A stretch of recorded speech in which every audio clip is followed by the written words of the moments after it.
the ritual of going to church on Sunday morning was a very important thing. And I realized that going to church was somewhat akin to going to court. You were representing, so when you went to church, you made sure that your hat, your suit, everything was impeccable, and that's what I learned from the women. Paper is important to me. The printed paper is very important, the printed page. And if there were no books, there would be no world. The universe of a book, the landscape of a page where you have learned something that you didn't know is an experience that you just must have in life. You just pick up a book and it gives you great, great sustenance. And because I lived through the world of Vogue, I lived through the pages of Vogue, I escaped through the pages of Vogue, I read every word in Vogue.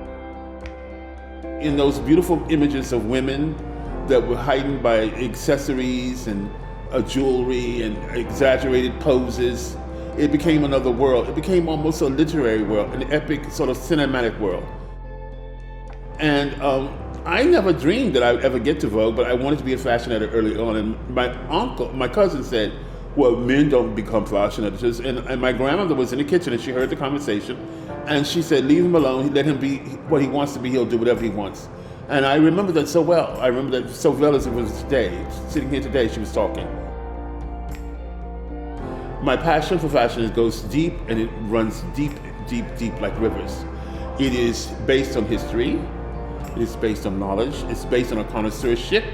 Fashion becomes of the moment. Someone designs something of the moment and it becomes a trend, and these things are important. You can't go forward unless you don't have some sense of grounding about fashion, who made it, why they made it, where they wore it, and who created fashion and were like.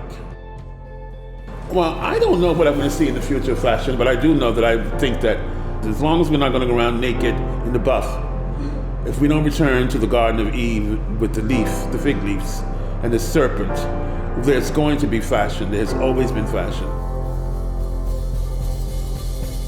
The state of North Carolina is a very beautiful state. It's geographically very beautiful. It's a very elegant state, and I am very proud to receive this award. Thank you.